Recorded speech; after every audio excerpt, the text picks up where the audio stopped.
Salut à tous, ce matin on se réveille à Escuintla, dans une petite ville du Guatemala, devant le commissariat de police qui est juste derrière moi ici. En fait, on est arrivé dans cette petite ville hier en fin d'après-midi, il s'est mis à faire nuit assez rapidement. Puis pour des raisons de sécurité, on ne voulait pas rester dans la rue, dans un endroit qu'on ne connaissait pas. Il n'y avait aucun spot sur l'application qu'on utilise généralement, donc finalement on a décidé, plutôt que d'aller à l'hôtel, d'aller voir la police et de leur demander où est-ce qu'on pourrait dormir. Et puis gentiment ils nous ont dit garez-vous juste devant, puis on va vous regarder toute la nuit. Et puis c'est ça qu'on a fait. Là maintenant on part vers le Salvador.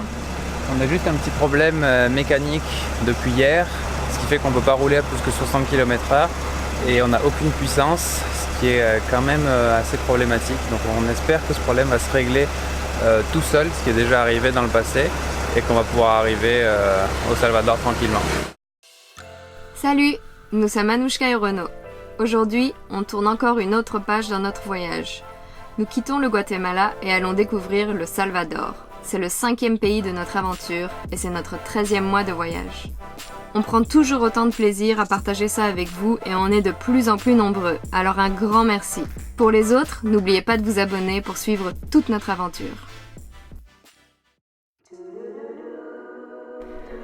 On se lance sur ce tronçon de la fameuse route panaméricaine. Certains voyageurs nous l'ont décrite comme l'une des pires routes depuis le Canada. Les poids lourds passent en continu et laissent derrière eux des milliers de nids de poules. Coup de chance, elle est en travaux. Du coup, on roule doucement et on s'arrête beaucoup à cause de la circulation alternée. Après 100 km, notre problème mécanique est toujours là. On dirait que cette fois-ci, il ne partira pas tout seul. Impossible de régler ça maintenant, donc on décide de maintenir notre plan et d'aller au Salvador. On verra une fois sur place si on peut faire quelque chose. On arrive finalement à la frontière, au milieu des poids lourds. La première étape, c'est d'aller à la douane guatémaltèque chercher le tampon de sortie du Guatemala. Ça se fait super facilement. Ensuite, comme à chaque frontière, on doit faire une grosse série de photocopies pour la paperasse de douane pour le van. Alors maintenant on a réussi à faire tous les papiers pour la sortie du véhicule. C'est toujours un petit peu compliqué parce qu'il n'y a aucune indication qui nous est donnée, puis il y a 50 personnes qui nous sautent dessus pour nous aider moyennant paiement. On préfère le faire de manière autonome. Puis ces genres de zones douanières, c'est jamais super glamour. Vous pouvez juste voir autour de moi, c'est des camions partout, c'est pas très beau, il y a des militaires armés. Donc ça fait pas rêver. Puis surtout, il y a tous ces gens qui restent là. Puis on est obligé de laisser notre van là-bas derrière nous, on peut le voir au bout.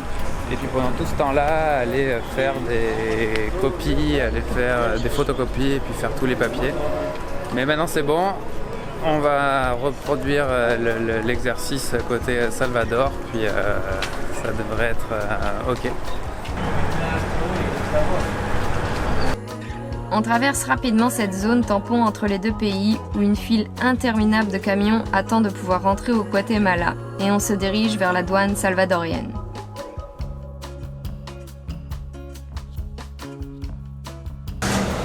Ça y est, on est bien arrivé au Salvador, on a réussi à importer le van sans problème, mais par contre ça a été très long, on a dû attendre 1h30, on ne sait pas trop pourquoi, on ne sait pas ce qu'ils faisaient. Ils sont juste super lents. Et bizarrement, ils nous ont pas mis de tampon non plus sur notre passeport. Dommage, mais c'est vraiment étrange. Apparemment, ils en mettent seulement pour les gens qui viennent par avion ici. Donc voilà, c'est une nouvelle aventure qui commence pour nous. Notre importation de véhicule est valable pour 60 jours. Donc on va aller découvrir le Salvador. C'est une nouvelle aventure qui commence. Bienvenue au Salvador. Bon, finalement, on est encore bloqué ici. On est toujours dans la zone frontalière. On doit passer là juste devant, il y a plusieurs camions qui bloquent le passage, mais ils peuvent pas passer parce que le gars de la douane est parti déjeuner. Donc on attend qu'ils reviennent, avec des militaires qui sont venus nous dire qu'il fallait juste être patient, puis qu'une fois qu'il aura fini son lunch, on pourra passer. Donc voilà, on continue d'attendre. Cette fois-ci c'est bon. Bienvenue au Salvador.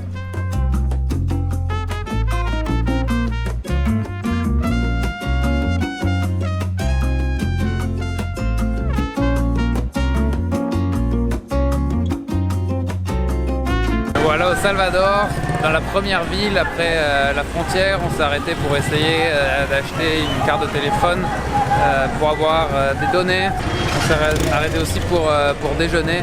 Ces villes frontières, encore une fois, ou proches des frontières, ça ne fait pas vraiment rêver, mais disons que c'est pratique et puis on crève de faim.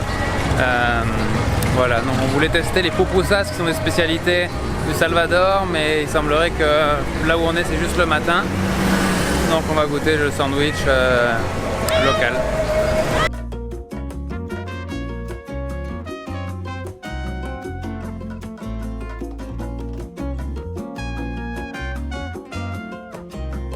On s'occupe tranquillement de notre carte SIM quand tout d'un coup, un gros déluge nous rappelle que c'est encore la saison des pluies.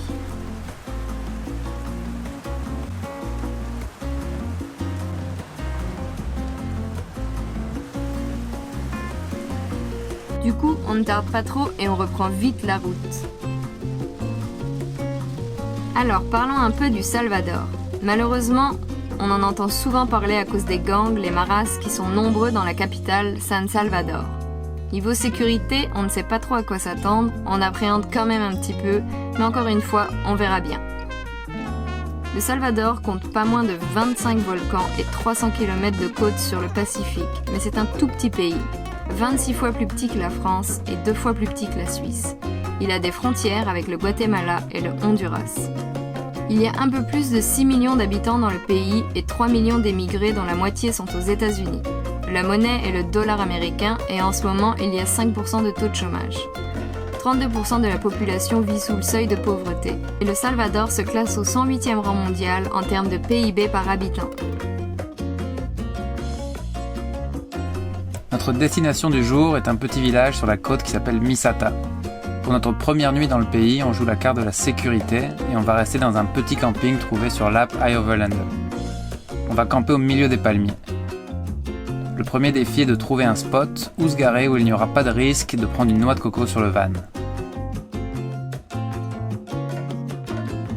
Et ensuite, pour qu'on se désaltère et qu'on se sente comme à la maison, le monsieur qui nous a gentiment accueillis nous offre quelques noix de coco qu'il récolte sur le moment.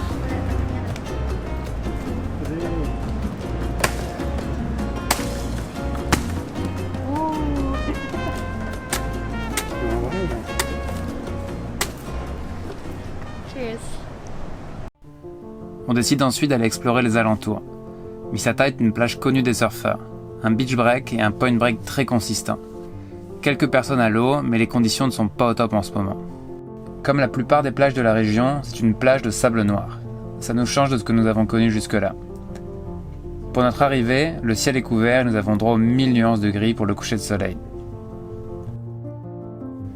Alors tous les jours à la même heure, on va se balader pour s'imprégner de cette atmosphère. On sent de la joie de vivre. Des familles du coin sont réunies sur la plage. Nous sommes très loin des a priori que l'on peut avoir sur ce petit pays. Ici, la richesse des gens n'est pas matérielle. Elle est dans leur tranquillité, dans leur vie de famille et dans la simplicité que la nature leur offre.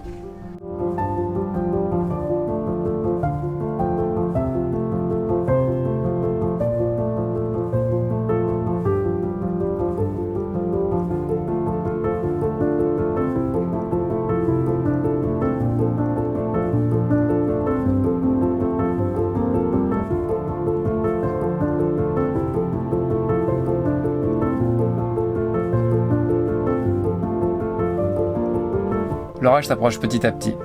On commence à devenir bon pour savoir à quel moment il faut s'abriter. Les rafales de vent s'accélèrent et la température chute d'un coup. C'est le moment d'y aller. Ou de courir. Ce jour-là, la pluie ne s'arrêtera pas avant 5h du matin. Une fois le soleil revenu, Renaud essaye de voir s'il est capable de résoudre le problème mécanique. Mais c'est trop compliqué pour lui. Après 3 jours sous les palmiers, nous décidons de quitter Misata et d'avancer sur la côte, à la recherche de nourriture, d'un garage mécanique et d'un autre endroit pour passer quelques jours. On arrive dans le village de El Tunco et on se gare sur un parking entre l'océan et un petit commissariat de police. Ce spot ne fait pas rêver, mais l'océan n'est pas loin et c'est sécuritaire. C'est juste là, au bout de ce chemin, qu'on ira tous les soirs voir des couchers de soleil et couper le souffle. On vous montre ça un peu plus tard. Ici, c'est un autre monde par rapport à Misata. On ne s'attendait pas à ça. C'est un petit village touristique où il y a aussi bien des étrangers venus en vacances pour surfer que des Salvadoriens, pour beaucoup venus de la capitale qui est à seulement 30 minutes.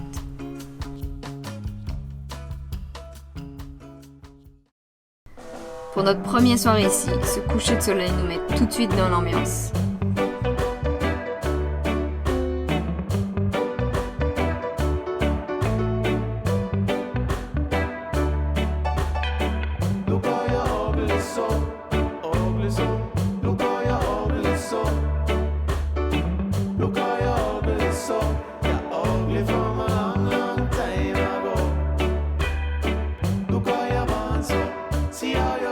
Et le lendemain, les couleurs changent, mais c'est encore plus spectaculaire.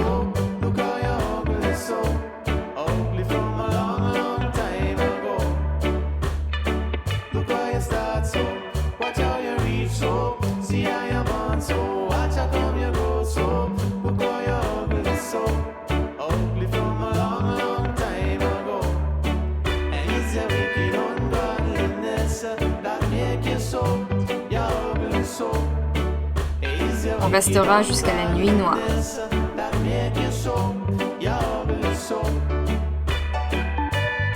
Et après ça, une bonne douche.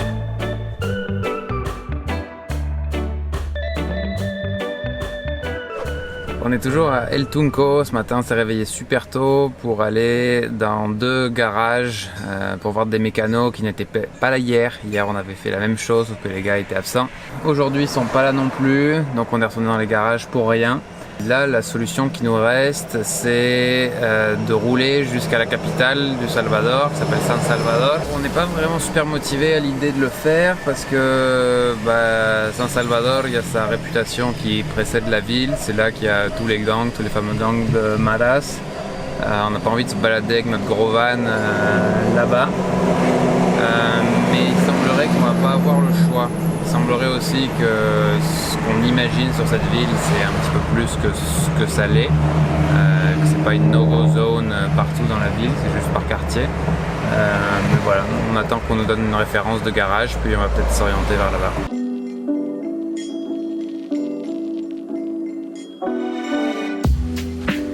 Alors on est en route vers San Salvador, on ne sait pas exactement où on va. L'ami qui nous a recommandé le garage, je ne me rappelle plus comment il s'appelle, on ne le retrouve pas sur Google Maps.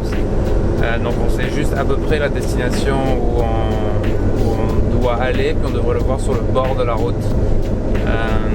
C'est pas très loin, c'est même pas une trentaine de kilomètres, sauf que ça monte pour y aller. Là on est à 40 ou 50 dans la montée sur une genre de petite autoroute.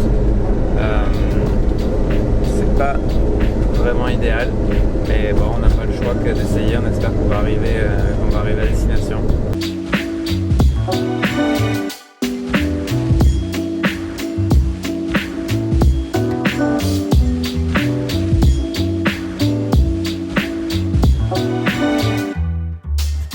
On arrive finalement au garage. Les gars ont l'air sérieux. Après inspection et négociation, ils vont démonter le moteur, nettoyer les pièces qui causent le problème, et on sera sorti dès ce soir. Il est 5h30 du soir, et bien sûr, on est toujours au garage. À chaque fois qu'on va dans des garages, depuis le début du voyage, c'est un petit peu l'ascenseur émotionnel. On arrive, mais oui, on va pouvoir tout régler, ça va être génial, ça va super bien se passer. Ce soir, vous ressortez avec votre voiture. Et bien sûr, là ils nous disent bah non, ça va être impossible de partir ce soir. En fait, ils n'ont même pas réussi à démonter le turbo depuis tout à l'heure où on est arrivé. Donc on va encore se taper la journée de demain dans le van au garage. Et en plus de ça, ils ne voulaient pas qu'on dorme dans le van ce soir dans leur garage. Finalement, après négociation, c'est passé. Donc voilà, c'est ça aussi la vie glamour de vivre dans un van. C'est dormir dans des garages. Heureusement, ça ne nous est pas arrivé souvent et qu'on a eu beaucoup de chance au niveau mécanique. Mais c'est quand même un peu pénible. Mais bon, c'est avec. Jour 2, on est toujours au garage. Il n'y a personne autour du van, comme vous pouvez voir. Ils sont en train de chercher la pièce qu'ils ne trouvent pas et qui semble quasi impossible à trouver. Donc on prend notre mal en patience et on espère qu'on ne va pas rester ici une semaine. Alors soir numéro 2 pour nous au garage. On a passé toute la journée dans le van. Moi travaillé, Renaud a essayé de chercher les pièces qui sont introuvables ici. Comme on est sur le bord de l'autoroute, il y a énormément de bruit. Et du fait qu'on est sous un toit en fait à l'abri, on n'a plus du tout d'électricité dans les panneaux solaires. Donc pas de soleil qui passe dans les panneaux, donc on n'a plus d'électricité. On s'est branché au garage, donc c'est comme ça qu'on tient et on n'allume pas les lumières. Donc voilà, c'est très galère, on peut pas vraiment utiliser notre évier comme on veut, on sait pas quand est-ce qu'on va se doucher, on sait pas pour combien de temps on est bloqué dans ce garage. Alors du coup, ça fait presque, je sais pas, 3-4 mois qu'on a une bouteille de vin ici dans le van, comme on boit quasiment jamais. Et pour fêter cette extraordinaire journée qu'on vient de passer, on a ouvert une petite bouteille de vin. Donc voilà, un petit verre de vin. Renaud est en train de nous préparer un bon petit plat. Donc voilà, on fait comme on peut pour apprécier la journée. Après 4 jours, soit à peu près 96 heures, on est enfin libéré et on peut quitter ce garage. Maintenant on croise les doigts que tout se passe bien sur la route du retour. Et voilà, on est content et soulagé que ce soit terminé. Bonne nouvelle, on est de retour à El Tunco, mais la mauvaise nouvelle c'est que malgré qu'on avait fait un test drive ce matin avec le mécano pour voir si tout se passe bien, tout se passait bien avec le moteur qu'ils ont remonté, et au final donc ça s'est bien passé. Puis ensuite on a quitté le garage, on a conduit et le code d'erreur du problème est réapparu. Donc on a passé 4 jours dans le garage avec très peu de lumière au bord d'une autoroute pour rien. On a dépensé de l'argent pour rien. Donc on va retourner lundi, mais on sait pas trop ce qui va se passer quoi. Soit on doit racheter une pièce, soit ils vont revoir, mais bon. Suite au prochain épisode. On est assez soulagé d'être de retour sur la plage, devant la mer. On a de la chance, on a un beau coucher de soleil pour nous consoler après ces 4 jours vraiment d'enfer qu'on a passé. On est dégoûté que ça ait servi à rien. On est dégoûté d'avoir dépensé tout cet argent et tout ce temps-là pour rien, et toute cette énergie là à parler avec les mécanos, à leur courir derrière pendant 4 jours. Mais bon, ça fait partie de la vie de van, il faut qu'on accepte, on n'a pas d'autre choix. Puis on va devoir reprendre la semaine prochaine, nouvelle aventure, nouvelle chose, clean slate, puis on espère que ça va mieux se passer. Merci à tous d'avoir regardé cet épisode, merci à tous ceux qui sont abonnés, encore une fois merci pour les commentaires, pour tous les encouragements, ça fait chaud au cœur. Tous les autres, n'hésitez pas à vous abonner, l'aventure continue, probablement la semaine prochaine, toujours ici au Salvador, mais peut-être qu'on sera déjà sur la route vers le Honduras et vers de nouvelles aventures. On croise les doigts, on vous aime, à dimanche prochain. Ciao.